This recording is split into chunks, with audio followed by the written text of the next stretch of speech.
বান্ধৱীসকল কি খবৰ আপোনালোকৰ ভালনে আশা কৰোঁ সকলো ভালেই আছে মোৰো ভালেই বাৰু বৰ্তমান ভাল বেয়া মাজতে আৰু মই এটা নতুন ভিডিঅ'লৈ আপোনালোকক স্বাগতম জনাইছোঁ আশা কৰোঁ ভিডিঅ'টো চাই ভাল লাগিব আৰু আজি ভিডিঅ'টো মই ছোৱালীক লৈ বনাওঁ বুলি ভাবিছোঁ ছোৱালীৰ ৰিজাল্টৰ কথা লৈ পেলাই সেয়ে আপোনালোকে স্কিপ নকৰাকৈ ভিডিঅ'টো চাব ছোৱালীনো কিমান কষ্ট কৰি কেনেকৈ পঢ়িছিলে সকলোখিনি আপোনালোকক ক'ম মই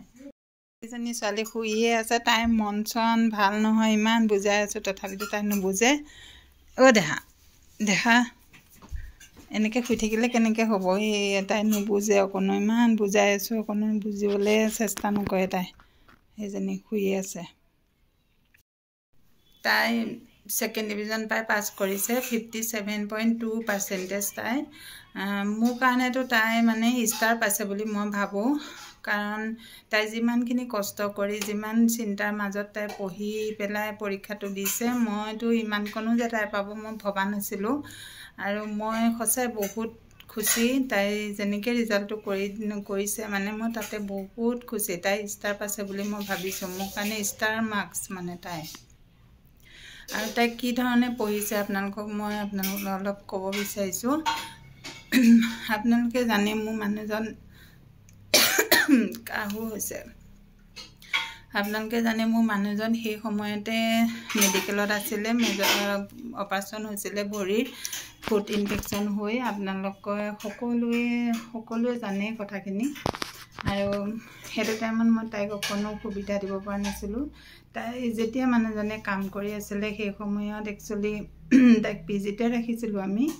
আৰু এতিয়াও পিজি ফিজটো ক্লিয়াৰ কৰিবই পৰা নাই আৰু স্কুলৰ ফিজো আমি ক্লিয়াৰ কৰিবই পৰা নাই এতিয়ালৈকে তথাপিতো ছাৰহঁতে আমাক একো কোৱা নাই দিব বুলি কৈ আছে আৰু পিছত কিন্তু এতিয়ালৈকে দিব পৰা নাই কাৰণ মোৰ মানুহজন এতিয়াও সেয়া অসুস্থ হৈ আছে এতিয়া আকৌ চকুত ব্লাড আহিছে চকুত বেজী এটা দিব লাগে সেয়া এনেকেই আৰু মই কি কৰোঁ আপোনালোকে সকলোৱে জানে আৰু তাই পিজিত আছিলে পিজিত মই যেতিয়া মানুহজন বেমাৰত পৰিলে মই পিজিত ৰাখিব নোৱাৰা হ'লোঁ ফিজটোতো দি থাকিব লাগিব ন মই ফিজ দিব নোৱাৰা হ'লোঁ ৰাখিব নোৱাৰা হ'লোঁ সেইটো কাৰণে তাইক কি কৰিলোঁ মই সেই ভাইটি এজনৰ ঘৰতে থ'লোগৈ তাতে থাকিলে তাতো সৰু বাচ্চা আছে ল'ৰা ছোৱালী আছে যি হ'লেও পঢ়ি তেনেকেই মানে কষ্ট মষ্টকৈ পঢ়িলে সিহঁতো আছিলে ভাড়া ৰুমত সিহঁতেও বহুত কষ্ট অলপমান চলিবলৈ সিহঁতেও প্ৰব্লেম আৰু ময়ো সেইমতে তাইক মানে একো দিব পৰা নাছিলোঁ চলিবৰ কাৰণে তেনেকৈ কষ্টকৈ তাতে থাকি তাই পঢ়িবলৈ অলপমান কষ্ট হৈছিলে বাৰু তথাপিতো তেনেকেই এবাৰ এজেগাত মানে এনেকৈ লোকৰ ঘৰত থাকি পঢ়া হ'ল আৰু মই একচুৱেলি তাতে এডমিশ্যন দিছিলোঁ মোৰ নিজৰ ভাইটিত আছে 3জন সিহঁতৰ ভৰসাতে মই তাইক এডমিশ্যনটো দি থৈছিলোঁ মই কৈছিলোঁ যে আমি গুৱাহাটীত থাকিম যেতিয়া তাইক তহঁতে অকণমান চাবি কিন্তু আমাক মানে সিহঁতে হেৰি কৰি দিলে নোচোৱা হ'ল ছোৱালীজনীকো এৰি দিলে সেইটো কাৰণে মই বহুত দুখ পালোঁ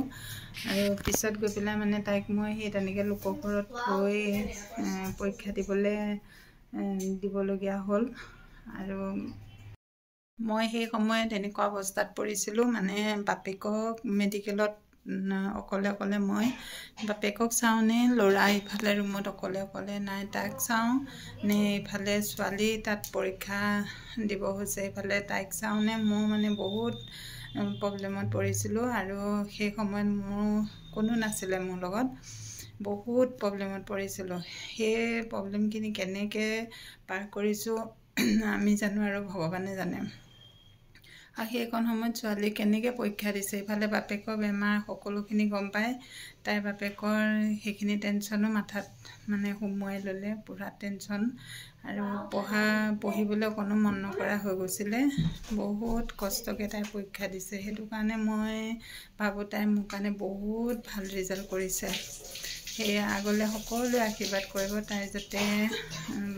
আৰু ভাল হয় ভাল মানুহ হয় মই সেইটোৱে কামনা কৰোঁ আৰু আপোনালোকেও আশীৰ্বাদ কৰিব সকলোৱে তাই এতিয়া নাৰ্ছ পঢ়িম বুলি কৈছে, কিন্তু মোৰ গভৰ্ণমেণ্টৰ হেৰি ওলাইছে বাৰু, তাতে ফৰ্ম ফিল আপ কৰি থ'ম বুলি ভাবিছোঁ। বাকী পঢ়ুৱাবতো গভৰ্ণমেণ্টত নাপালে পঢ়ুৱাব পাৰিম যে, সেইকণ মানে মোৰ কোনো আশা নাই। সেয়া ল'ৰাকো এডমিশ্যন দিব পৰাই নাই, আৰু তাইকো পাৰোঁনে নোৱাৰোঁ, ক'তনো পাৰিম আৰু আমি আৰু পঢ়ুৱাব। সেই গভৰ্ণমেণ্টতে ট্ৰাই কৰি চাম, যদি আৰু নোৱাৰোঁ উপায় নাই আৰু কি কৰিম আৰু। আজিলৈ ভিডিঅ'টো ইমানেই। যদি ভিডিঅ'টো ভাল লাগিলে লাইক কমেণ্ট আৰু শ্বেয়াৰ কৰি দিব, আৰু যদি ইউটিউবত চাই আছে তেতিয়াহ'লে ছাবস্ক্ৰাইব কৰি দিব, আৰু বাই বাই আজিলৈ।